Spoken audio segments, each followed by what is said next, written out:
Nesse último mês, várias pessoas conversando comigo de várias religiões e de vários lugares começaram a falar de um conjunto de problemas muito parecido que tem acontecido em muitas casas. E nós sabemos que vivemos o tempo inteiro um grande conflito, um conflito que não é apenas um conflito entre nós que estamos aqui nos enxergando, mas o conflito entre nós que estamos aqui no plano físico e todo esse conjunto de espíritos ainda completamente ignorantes do bem e da luz, que já desde o Antigo Testamento são chamados de potestadas e principados, e que são, na doutrina espírita, também chamados de obsessores, e que têm uma hierarquia extremamente bem marcada, e que se juntam através de grupos com intenções extremamente específicas e que atuam de forma muito planejada. A gente sempre diz brincando que o crime é organizado, não só aqui, como lá também. Obviamente que, levando-se em consideração que eles levam a vantagem de que estão invisíveis aos olhos de muitos de nós, eles conseguem em muitos momentos influenciar profundamente as vidas das pessoas. Quando Kardec pergunta sobre o nível, até que ponto a influência desse mundo espiritual se exerce sobre nossas vidas, eles dizem que é tão intensa que às vezes, dependendo de como você não se autodetermine, você termina sendo dirigido por eles. Então essas queixas que eu comecei a perceber, e hoje eu acho que todos vocês devem estar vendo ou até vivenciando isso, que tem acontecido na vida de pessoas de diversas religiões, daqueles que estão tentando, nas diversas formas de expressão da verdade espiritual, transmitir o Evangelho de Jesus, nós percebemos que nos períodos de crise da humanidade, existem momentos em que há uma intensificação dessas crises, em que há, digamos assim, uma exacerbação desses ataques. E parece que nós estamos vivendo esse momento. E dizer isso não tem como nenhum objetivo assustar ninguém, porque nós sabemos que, apesar de termos livre-arbítrio e que o mal temporariamente pode agir, no fim e ao cabo, quem comanda o universo, quem determina as ondas de forças do universo, é o amor infinito e inesgotável de Deus. Não obstante a isso, por nós podermos escolher, nós também podemos escolher o que sintonizar, ou o que nós vamos escutar. Desde o dia que nós acordamos, quando a gente escolhe o que notícia a gente vai escutar, que tipo de programação a gente vai escutar, que tipo de música a gente vai escutar, e isso vai estabelecer níveis de vibração em que a gente vai estar muito mais densamente voltado para esse aspecto mais negativo do mundo, ou tentando não se isolar, mas pelo menos manter um estado vibratório um pouco diferente, para não se deixar contaminar com essa angústia coletiva. E não estou falando nada do Brasil nem das coisas que vão acontecer amanhã, isso é muito pouco, uma pequena crise política perto de uma transição do planeta, de uma transição de valores, de uma transição de condutas, de uma transição de modo de viver o estado civilizatório da sociedade como um todo, depois de mais de 2000 anos de evangelho se repetindo em nossos corações e em nossas mentes. Portanto, pensar que o lugar privilegiado para que você possa desestruturar qualquer conjunto social é pensar que isso acontece com o corpo. Para quem teve aí as zicas desses últimos dias ou alguma virose, sabe do que eu estou falando. Às vezes um vírusinho bem pequenininho, uma bactéria, lhe deixa de cama. Porque apesar de você ser um organismo num conjunto, basta uma desarmonia celular que você sofre as consequências e cai, literalmente na cama, sem conseguir muitas vezes nem trabalhar, nem pensar direito. Então, se uma célula doente é capaz de desorganizar temporariamente todo um organismo humano, a mesma coisa acontece, esse mesmo exemplo ele vai servir para a gente pensar a sociedade. E apesar de ser um conceito batido, que a gente já deve ter ouvido em várias vezes, ou em algum livro, que a família é a célula da sociedade, continua sendo uma verdade. Não é o fato que é um conceito antigo que mudou a realidade disso. Então, obviamente que se você quiser adoecer a sociedade, se você quiser perverter costumes, se você quiser destruir esperanças, se você quiser arrastar multidões no equívoco, no erro, arrojando no abismo, certamente que o lugar privilegiado para se atacar é no núcleo familiar. Porque o núcleo familiar, ele é um treino que nós temos a cada encarnação para que a gente consiga, a partir dos elementos que se constroem emocionalmente ali na casa da gente, respeitar a diferença. Por exemplo, hoje não muito, sobretudo na classe média, mas na infância de muitos de nós aqui no passado, numa vida mais simples financeiramente, nós tínhamos que assistir à programação de TV que os pais estivessem assistindo. Porque só tinha uma TV quando tinha, né? Mesmo que simulando TV a cores com aquela tela azul, que eu não sei porque as pessoas acreditavam que ficava colorida, botava aquela tela, mas você só assistia o canal que seu pai e sua mãe assistissem. Então você tinha que aprender a tolerar, ver o que o adulto está vendo. Geralmente as casas tinham um único banheiro, não tinha banheiro em quarto, era só um banheiro para toda a galera. Então você tinha que esperar aquelas pessoas que entravam lá e demoravam mais, e você, ou seja, todo esse projeto de estar junto com as pessoas e aprender a se tolerar nas diferenças, que para muita gente parece um verdadeiro inferno, e não sabem de nada perto do que era no passado, do nível de tolerância que a gente tinha que ter, é um treino.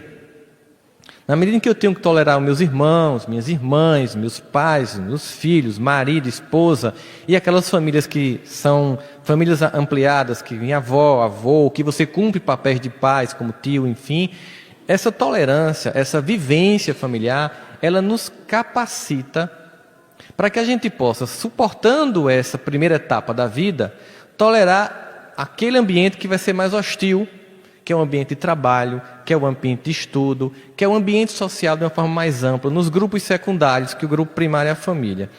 Se eu não consigo desenvolver em casa essas habilidades, naturalmente eu vou com essas incompetências para os outros grupos. E nos outros grupos eu reedito todos os conflitos da minha casa. Aquele pai que eu não gosto, que eu não respeito, virará aquele chefe que eu não vou gostar e não vou respeitar. Porque a gente sabe que o plano de Deus é para que a gente, a cada existência, cresça moralmente. Sobretudo e acima de tudo moralmente. Então, se você rejeita experimentar o respeito a seu pai e sua mãe, você vai ser obrigado, na dor, a respeitar as outras autoridades que vão se fazer presentes na sua vida. E se você não respeitar, você vai se destruir no processo, porque ao contrário dos pais que ficam um perdão repetitivo, mesmo magoado, aquela pessoa lá de fora, uma vez que você tente tratá-la como você trata alguém da sua casa sem respeito, você vai ganhar um inimigo que vai lhe perseguir, que vai se juntar com outras pessoas, e daqui a pouco você é uma pessoa cercada de rivais por uma incompetência de conviver com os outros, transformando todo mundo em inimigo. Porque não entende que numa sociedade nós temos que respeitar as pessoas, mesmo que a gente discorde da forma como elas sejam.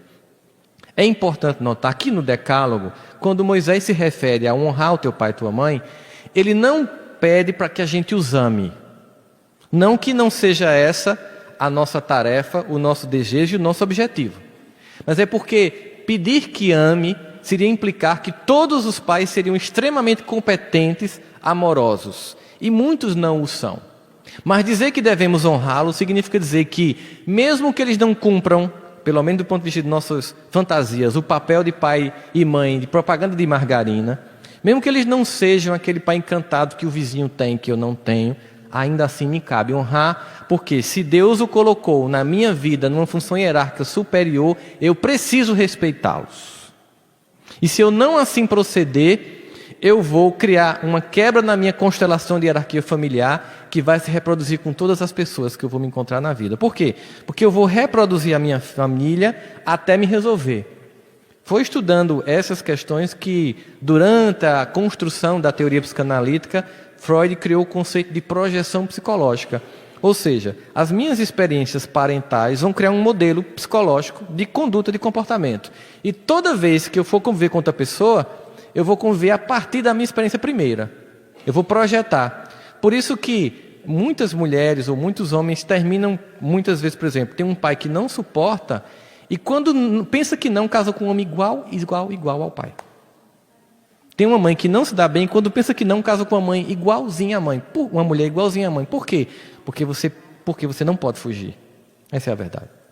Não pode fugir. Fica adiando. Então, o compromisso é que em casa eu tenha que entender que essas pessoas são as pessoas essenciais para o meu projeto evolutivo, Do mesmo jeito que eu, naquela economia familiar, sou essencial para o projeto evolutivo daquela casa. Acontece que em toda família as pessoas criam estereótipos.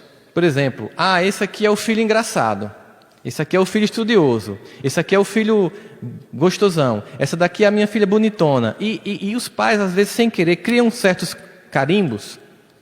E esses carimbos, às vezes, eles constrangem porque não representam o indivíduo na totalidade. É aquela uma expressão da personalidade, talvez a mais destacada, mas o indivíduo não é só aquilo. E sempre tem também nas famílias os bodes expiatórios, que é a criatura problema. O que acontece na constelação quando a criatura problema começa a se equilibrar? A família desequilibra. Porque é como se a criatura que é problemática, no momento que ela resolve se autodeterminar e se equilibrar, ela devolve para a família a loucura que é coletiva, que estava só nela. Ela não quer mais ser o bode expiatório, isso aqui é um problema familiar, porque nós não estamos à toa naquela constelação familiar, naquele ambiente, com aquelas pessoas.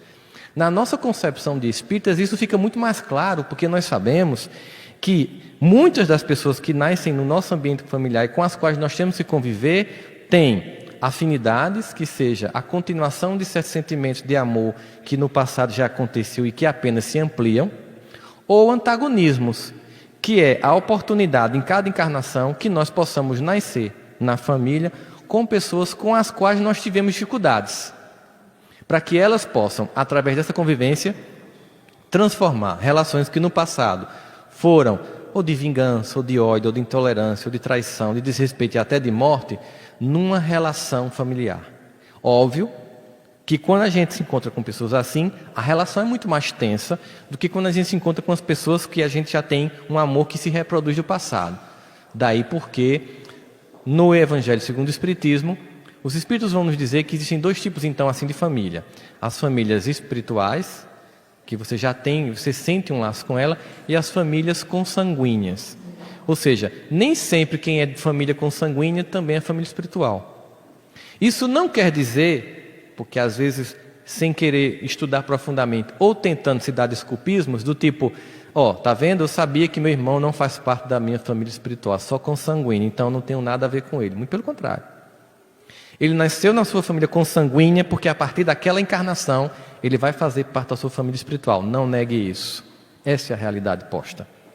O momento é este para que aquela criatura e você em relação a ela se torne família espiritual. Então dizer que há uma família consanguínea espiritual não é dizer que quem a gente não sente como família espiritual, nós não temos nada a ver, aparta-te de mim porque você não faz parte da minha trajetória de família que vem do passado. Não. Você está aqui para reconfigurar.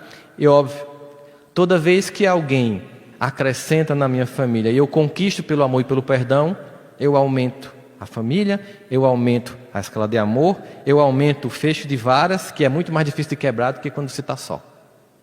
E se nós somos atacados insistentemente pelo plano espiritual inferior, quanto mais fortalecido nós estivermos, mais difícil será a possibilidade da queda. Mas se estivermos dispersos, com ódios mútuos, indiferenças, nós ficaremos todos isolados e completamente vulneráveis aos ataques mais simples.